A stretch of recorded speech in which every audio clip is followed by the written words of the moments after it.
qu'avons-nous fait avec ces choses que nous avons apprises sur notre mode opératoire, sur le récit qu'on répète en boucle dans notre intérieur, sur notre difficulté pour regarder la réalité en face dans certains cas. Qu'avons-nous appris ? Ça, c'est une question qu'il faudrait que nous nous posions.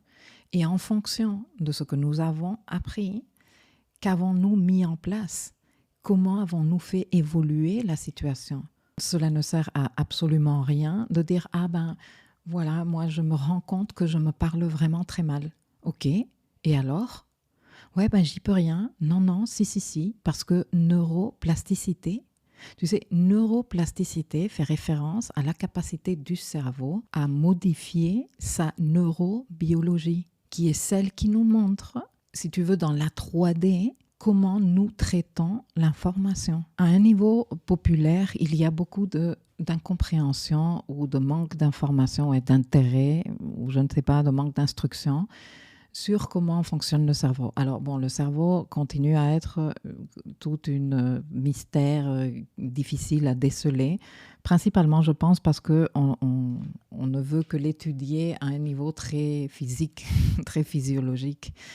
Et on n'est pas nécessairement en train de considérer d'autres dimensions, mais ce n'est pas le sujet de cette leçon. Moi, ce que je veux t'expliquer ici, plutôt rapidement, parce que je ne vais pas te faire tout un cours sur la neuroplasticité, je t'encourage à ce que tu t'intéresses à ce sujet, parce qu'il risque de t'expliquer beaucoup de choses super intéressantes que peut-être tu ignorais. Mais donc, pour revenir à ce que je voulais dire, dans la croyance populaire ou dans la compréhension populaire de comment fonctionne le cerveau et comment fonctionne notre système d'apprentissage, il y a beaucoup de fausses informations ou de manque d'informations correctes, des informations qui ont déjà été prouvées, validées, publiées par les scientifiques et chercheurs.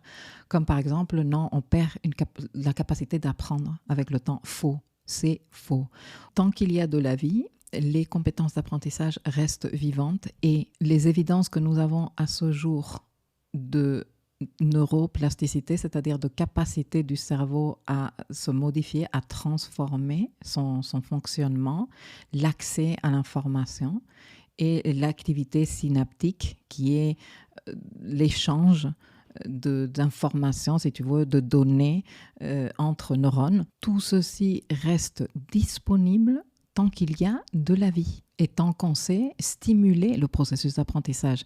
C'est pour cela qu'à chaque fois qu'on est en saison Gémeaux ou en saison Sagittaire, ou lorsqu'on a eu le transit de l'axe nodal en Gémeaux, Sagittaire et les éclipses dans ces signes-là, je profite de chacune de ces opportunités pour te rappeler à quel point cultiver la mentalité et l'attitude et même le comportement d'étudiant de la vie, de garder ta curiosité intellectuelle éveillée est super important, parce que tant que cette curiosité est éveillée, tant que tu ne tombes pas dans l'ombre sagittaire de « excuse me, moi je sais maintenant tout, j'ai fait grave le tour du sujet et je n'ai plus rien à apprendre ».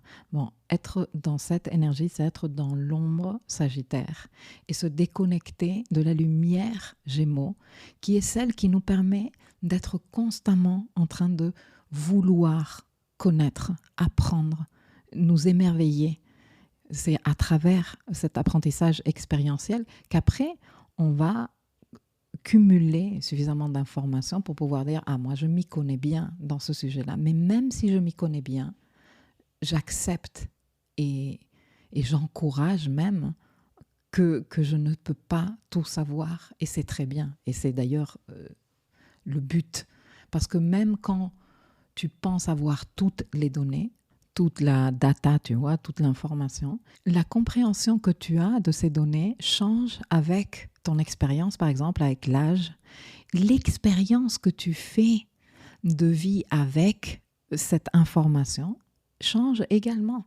Donc, même si toi, tu penses que non, vraiment, c'est pas pour faire mon arrogante, mais je connais la question bien à fond. Oui, mais peut-être que tu veux l'envisager autrement. Peut-être que tu veux regarder depuis une autre perspective, découvrir une nouvelle facette de ce truc que tu connais si bien et te rendre compte qu'en fait, non, tu ne connaissais pas si bien que ça. Et c'est cette lumière Gémeaux, parce que le soleil est en Gémeaux, que se déverse sur cette lune en Sagittaire pour lui dire « Et attention, parce que ce petit côté blasé de la lune en Sagittaire lui vient de ça, de « j'ai fait le tour de la question », tu vois. Donc, observation. Es-tu, d'une certaine façon ou d'une autre, même si tu n'as pas la lune en Sagittaire, mais dans les affaires où se trouve la lune pendant cette lunaison, c'est-à-dire à 13 degrés Sagittaire, dans cette maison où se trouve la lune dans ton thème, as-tu tendance à te dire que tu as déjà fait le tour de la question? T'es-tu déconnecté de cette curiosité intellectuelle de l'éternel apprenti de la vie? Parce que si c'est le cas, ceci est en train de jouer en ta défaveur. Et c'est le moment de regarder au-delà de ces dogmes, de ces grandes vérités auxquelles tu peut-être t'accroches en t'interdisant de vivre d'autres expériences qui pourraient t'apprendre bien plus de choses et ouvrir tes perspectives. Mercure, au moment de cette lunaison, est en conjonction avec Uranus, en train de nous dire éveil de conscience, ouvrir, regarder plus haut, plus loin, plus large, accepter que l'on ne sait pas tout, remettre en question ses propres croyances, sortir de ces sentiers mentaux battus par lesquels on circule toute la vie. Neuroplasticité, créer de nouveaux sentiers dans notre cerveau. Tu sais que vraiment, avec l'activité synaptique, se créent des sentiers dans le cerveau et que ces compétences de mémoire que l'on vante à l'école, on se dit que si on a mémorisé, on a retenu, on a appris, ce n'est pas de la rétention en vrai. En vrai, si tu regardes ce qui se passe à un niveau cérébral, ce n'est pas de la rétention, c'est de l'accès rapide et efficace à l'information. Et comment arrive-t-on à avoir un accès super rapide et efficace à l'information? Par la répétition. C'est comme si ton cerveau était une forêt vierge et que toi, à force de passer toutes les fois par un même chemin, tu crées des sentiers. Plus ces sentiers vont être marqués, plus tu vas accéder rapidement et facilement à d'autres parties de cette forêt vierge que représente ton cerveau. Je rigole, mais c'est exactement ça. Franchement, je t'invite à te renseigner au sujet si tu ne l'as pas fait, mais c'est exactement ça. Donc en fait, retenir, ce n'est pas tant retenir. On a la capacité de retenir dès que nous avons capté les données avec un de nos 5 sens, notamment celui de la vue qui est très puissant. Là, on a retenu l'information, les données sont en nous. Maintenant, l'accès à ces informations sera plus ou moins rapide, plus ou moins efficace en fonction des sentiers que tu auras créés, des sentiers neurobiologiques que tu auras créés vers ces données-là. Plus tu sollicites ton cerveau pour te récupérer ces données, plus les sentiers seront bien marqués et donc plus l'accès à cette information sera rapide et efficace. Et tout comme par la répétition se créent des sentiers et se marquent de plus en plus de sentiers vers certaines données, l'effet contraire se passe également. C'est-à-dire que, comme dans la forêt, un sentier qui n'est pas entretenu ou un sentier par lequel une personne ne circule va se faire envahir par la nature très rapidement et il disparaîtra à un moment donné. Pareil pour les sentiers du cerveau. À force de ne pas solliciter certaines données, ces sentiers disparaissent et ces données deviennent inaccessibles. Et pourquoi je t'explique tout ça? Bon, ben là, c'est la partie in real life que je vais aborder. Quand tu es jour et nuit en train de te répéter en boucle que non, que tu n'y arrives pas, que c'est trop dur, que pourquoi l'autre il t'a fait ça, que la vie vraiment s'acharne contre toi, que quelle horreur, mauvaise chance que tu as eue quand tu étais plus jeune, plus petite, à l'école, nanana, et que tu te répètes ça en boucle, déjà tu es en train de programmer ton système d'activation réticulaire à ne filtrer que ce type d'informations dans le monde extérieur pour répondre à tes intérêts principaux. Je ne vais pas t'expliquer ici comment fonctionne le système d'activation réticulaire parce que j'ai déjà expliqué. Je te laisserai le lien vers la leçon ci-dessous. Mais donc déjà, tu paramètres ton algorithme de pensée et de compréhension et filtrage des informations de la vie focalisé sur le malheur, la mauvaise chance, tes difficultés, l'incapacité pour te dépasser, etc., etc. Mais c'est qu'en plus, tu es en train de creuser les sentiers vers ces informations-là à force de les solliciter une fois et une autre fois et une autre fois et une autre fois. Ce qui fait que ces mémoires restent bien présentes dans ta vie constamment et qu'elles deviennent quelque part tes points de repère. Et c'est pour ça que systématiquement, tu n'y arrives pas. Par la même occasion, et pour utiliser toujours cette métaphore que je suis en train de t'expliquer, et en plus pour terminer de t'expliquer pourquoi j'ai appelé cette lunaison neuroplasticité.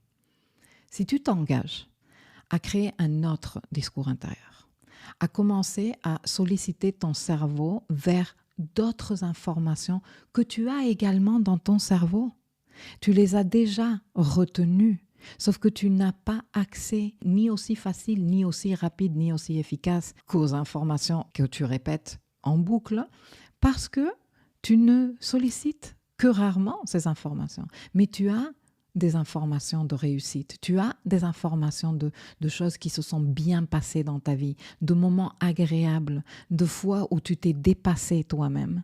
Mais si tu ne crées pas les sentiers pour accéder à ces informations, l'accès à ces informations sera beaucoup plus difficile. Et je te rappelle que ton cerveau, qui a une renommée un peu de fainéant, enfin pas le tien, mais le cerveau en général, mais c'est pas tant qu'il est fainéant, c'est qu'il maximise l'emploi de ses ressources.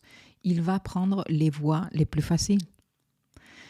Si tu ne fais pas consciemment et intentionnellement l'effort de te dire « je suis en train de créer de nouveaux sentiers dans mon cerveau », et je suis en train de choisir consciemment et intentionnellement toujours de laisser ces autres sentiers que j'ai transités beaucoup trop souvent et qui sont beaucoup trop marqués, je vais les céder à l'oubli. Je vais laisser que la forêt sauvage de mon cerveau les re-envahisse en choisissant consciemment et intentionnellement de ne plus les transiter. En faisant cela, tu fais de la neuroplasticité. Mais je te préviens tout de suite que ce n'est pas un truc automatique et que ce n'est pas un truc facile et qu'il va falloir que tu mettes ton intention, ta conscience, ton effort conscient et intentionnel, que tu apprennes à t'observer, que tu apprennes à te piloter, que dès que tu vois que tu es reparti dans tes vieux sentiers, tu te dises « non, viens par ici, focalise-toi sur ça ».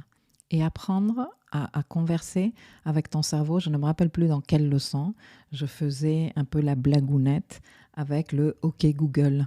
Tu vois, il faut savoir dire à ton cerveau « OK Google ». Maintenant, je veux que tu me donnes des souvenirs, que tu me rappelles toutes ces fois-là où j'ai été fort, où j'ai été courageux, où j'ai été déterminé, où j'ai pu me dépasser moi-même. Voilà, et solliciter cette information. C'est un truc de fou comment en consultation, surtout mes consultations rendez-vous astro, pas tant avec mes coachés, avec mes coachés c'est une toute autre histoire, mais dans les consultations rendez-vous astro, il m'arrive très souvent de poser ces questions aux personnes, mais cite-moi 2, 3 anecdotes, expériences de ta vie où tu as rayonné, où tu as été capable de te dépasser. Non. Je vois pas. T'imagines la forêt vierge, dans quel état elle est? Bon, quand on est à ce niveau de forêt vierge, parce que, bon, je vais te dire un truc, personne dans sa vie n'a enchaîné les échecs, ok?